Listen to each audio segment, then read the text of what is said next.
नमस्कार प्रिय दर्शकों। क्या आप जानते हैं एक ऐसा समय भी आया था जब देवता अपनी सारी शक्तियां खो चुके थे। स्वर्ग पर असुरों का अधिकार हो गया था और पूरी सृष्टि विनाश के कगार पर खड़ी थी। तब भगवान विष्णु ने लिया एक ऐसा अवतार जो ना मानव था और ना देव, बल्कि एक विशाल कछुए का रूप। लेकिन आखिर भगवान को कछुए का रूप क्यों लेना पड़ा? आज हम जानेंगे भगवान विष्णु के दिव्य कूर्म अवतार और समुद्र मंथन की अद्भुत कथा, जिसमें छिपा है विज्ञान, धर्म और जीवन का गहरा रहस्य। तो वीडियो को अंत तक जरूर देखें। भगवान विष्णु के अवतार केवल धार्मिक कथाएं ही नहीं, बल्कि जीवन के विकास का भी प्रतीक माने जाते हैं। सबसे पहला अवतार था मत्स्य अवतार, यानी जल में जीवन, और दूसरा अवतार है कूर्म अवतार, यानी जल और भूमि दोनों पर जीवन। आधुनिक विज्ञान भी कहता है कि जीवन की शुरुआत जल से हुई और धीरे धीरे जीव भूमि पर आ गए। यही कारण है कि कूर्म अवतार को विकास का प्रतीक भी माना जाता है। सतयुग में महर्षि दुर्वासा अपने क्रोधी स्वभाव के लिए प्रसिद्ध थे। एक दिन उन्होंने एक दिव्य पारिजात पुष्प की माला प्राप्त हुई। उन्होंने वह माला देवराज इंद्र को आशीर्वाद स्वरूप दी। इंद्रदेव ने श्रद्धा से माला स्वीकार तो कर ली, पर उसे अपने वाहन ऐरावत हाथी के मस्तक पर रख दिया।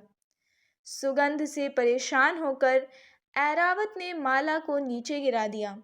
यह देखकर महर्षि दुर्वासा क्रोधित हो उठे और उन्होंने कहा, हे इंद्र, तुम्हें अपने वैभव का अहंकार हो गया है, इसलिए तुम्हारा सारा ऐश्वर्य नष्ट हो जाएगा। और यहीं से शुरू हुआ देवताओं का पतन। श्राप के प्रभाव से देवता कमजोर हो गए, स्वर्ग की चमक समाप्त होने लगी, असुर शक्तिशाली बन गए। दैत्यराज बलि ने स्वर्ग पर आक्रमण कर दिया। देवता हार गए और स्वर्ग से निकाल दिए गए। निराश होकर देवता ब्रह्मा जी के पास पहुंचे। ब्रह्मा जी देवताओं को लेकर वैकुंठ पहुंचे। भगवान विष्णु शेषनाग पर विराजमान थे। देवताओं ने सहायता मांगी। तब भगवान विष्णु बोले, तुम्हें क्षीर सागर का मंथन करना होगा। उसी से अमृत निकलेगा, जिससे तुम पुनः शक्तिशाली बनोगे। लेकिन एक शर्त थी, देवताओं को असुरों के साथ मिलकर यह कार्य करना होगा। देवराज इंद्र दैत्यराज बलि के पास गए। उन्होंने अमृत की बात बताई। अमर होने की इच्छा में असुर भी तैयार हो गए और अब शुरू हुई ब्रह्मांड की सबसे महान प्रक्रिया, जिसे कहते हैं समुद्र मंथन। मंद्राचल पर्वत बना मंथन की मथानी और वासुकी नाग बना रस्सी।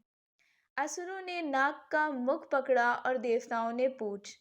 मंथन शुरू हुआ, लेकिन अचानक पर्वत समुद्र में डूबने लगा और सब घबरा गए। तब भगवान विष्णु ने विशाल कछुए का रूप धारण किया। उन्होंने अपनी पीठ पर मंद्राचल पर्वत को संभाल लिया। पर्वत स्थिर हो गया, समुद्र मंथन पुनः शुरू हुआ और यही था उनका कूर्म अवतार। मंथन से एक एक करके 14 रत्न निकले।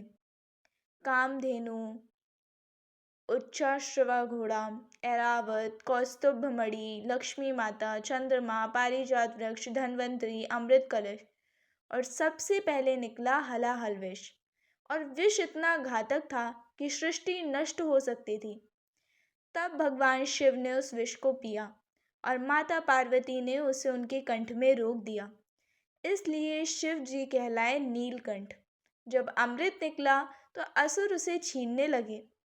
तब भगवान विष्णु ने मोहिनी रूप धारण किया और उन्होंने चतुराई से अमृत देवताओं को पिला दिया और देवता पुनः शक्तिशाली हो गए। देवताओं ने असुरों को पराजित किया, स्वर्ग पुनः प्राप्त हुआ और सृष्टि में संतुलन लौट आया। तो दर्शकों, कूर्म अवतार हमें यह सिखाता है कि अहंकार विनाश का कारण है और धैर्य सबसे बड़ी शक्ति, और सहयोग से असंभव कार्य भी संभव हो जाता है। अगर आपको यह दिव्य कथा पसंद आई हो तो वीडियो को लाइक करें, चैनल को सब्सक्राइब करें और बेल आइकन को दबाएं ताकि ऐसी ही अद्भुत धार्मिक कथाएं आप तक पहुंचती रहें। जय श्री हरि।